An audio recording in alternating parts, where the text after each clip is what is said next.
never easy, once again, but I think that's kind of what we're accustomed to. I mean, everybody would love to have some of those games maybe we had last year, even maybe the comfortability of how we were at Marshall in some ways. But tonight was a challenge. I mean, that's a very good football team that we beat over there. I know that nobody really recognizes that maybe about their record as a 2-4, 2-5 now, but that's a good football team. And they challenged us in every way, offensively, defensively, special teams. Throughout the entire week, I was worried, and I don't mean I was worried that we couldn't handle ourselves, but I thought that was a lot better football team. I was hopeful that our guys would understand and believe that from what they see on the film, and not listen to maybe some of the outside. But we were challenged. We were challenged in a lot of ways, and at halftime, I wasn't quite sure where we were. And the same thing again. You kind of challenge them to go out here and want to see if we'll run together, because there's some things that happened in that first half that defensively you felt pretty good. Offensively, you just couldn't find a rhythm. But I was curious to see if we go out and run together, and I'm so proud of these guys. Their ability to come out, especially the second half, and run together. Nobody I'm more proud of than Jared Dokes. He's an example in that locker room of what you can do when you never drop your head and never kind of give in, whether it's injuries, whether it's not an opportunity to play as much as you like to. Knowing you have ability, knowing you have talent, there's just got to be some chance. Sometimes opportunities got to come your way, and he's an example to everybody in that locker room. And I think that if anything, I could say that this game showed not just our colors, but colors of Jared Dokes, and he's the reason I think we're sitting right here, happy right now. Questions?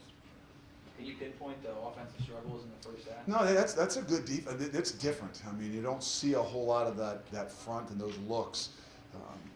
And when you kind of, I knew that kind of all week, just saying, we don't see this. This isn't normal. And I don't just mean the size of them or their athletic ability, but just the difference in some of the things that they do. A lot of guys off the ball playing a lot of 3-3 things, kind of force you to try to think you can run lateral, but there's a lot of guys that are off the ball. A lot of 8-man drop. So our opportunities to take shots down the field were few and far between.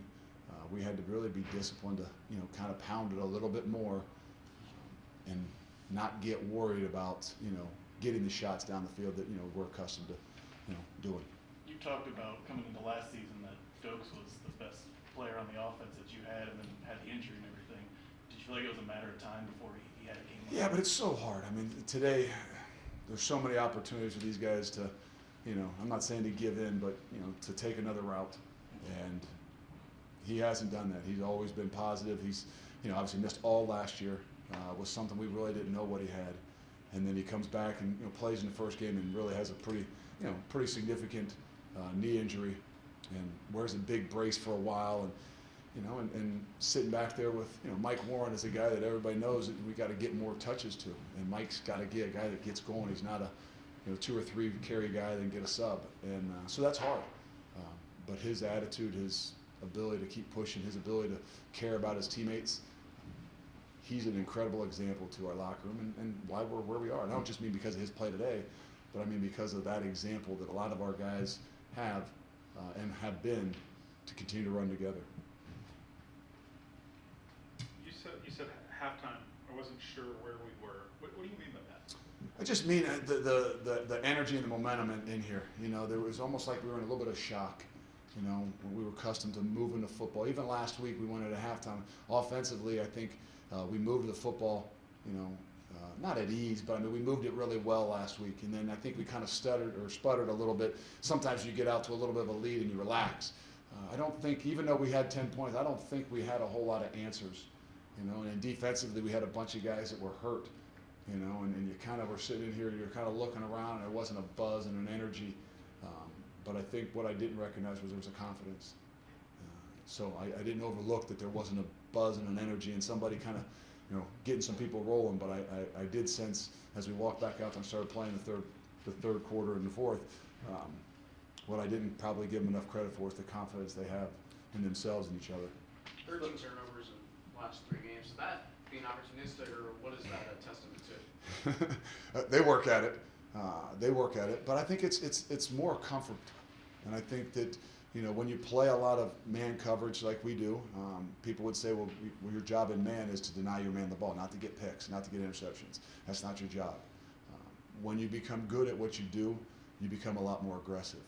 So even though you're sometimes playing man, you have the ability to get more aggressive, to go get a ball and say, I'm not just going to deny my man the ball, I'm going to deny my man the ball, and then I'm going to take an opportunity and a shot at it as well. And I think some of those things are showing up, as well as I think the energy. I think the guys flying to the football, I think we ended up with 3 fumbles. And if you look last year, I think we were probably really, really low, not just in turnovers, but especially in fumbles.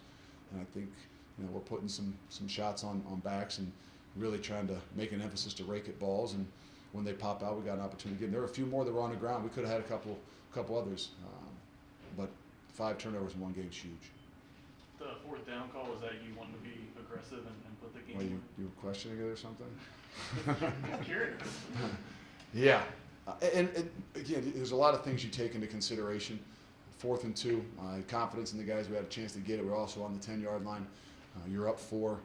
You kick it, then you got to kick off. They get the ball to 25. They still are a big play team. Defense is playing well. If it doesn't happen, you still got them backed up on the on the 10-yard line. You got confidence in the defense as well. So I never looked back. Said it from when it was 3rd down. I said, hey, we get within 2. We're going for this thing. Let's continue to fight and continue to pound, and that's who we are.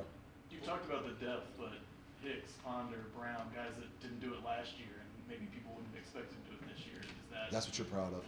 When you ask, how you guys going to be defensive line wise, I think that was the one area going into spring last year. You lost Marquise Copeland and Cortez Broughton. Not only were they 90% of the interior productivity, they were really big leaders for us too. And I mean that in practice. I mean that in every day. And those guys' ability to not just 2 of them. I mean, we lost. Who was Jabari Taylor was dinged up. I don't know when it happened, but we lost him today and never got him back, and he's a big part of that as well. So those guys had to step up. That's probably the reason they cramped up a little bit at the end with Brooks, because he's not used to probably playing as many because of our rotation. But those guys have done a phenomenal job. What was the reason for bringing Cole Smith out for that first field goal in the first quarter? I think you saw the reason. He's got a big leg. He's good. He's going to be really good. He's a little bit more of our longer distance guy, as opposed to if the ball's inside more of a 40-yarder. So it was great for him. It was great to get him an opportunity to get out there, and obviously for him to deliver.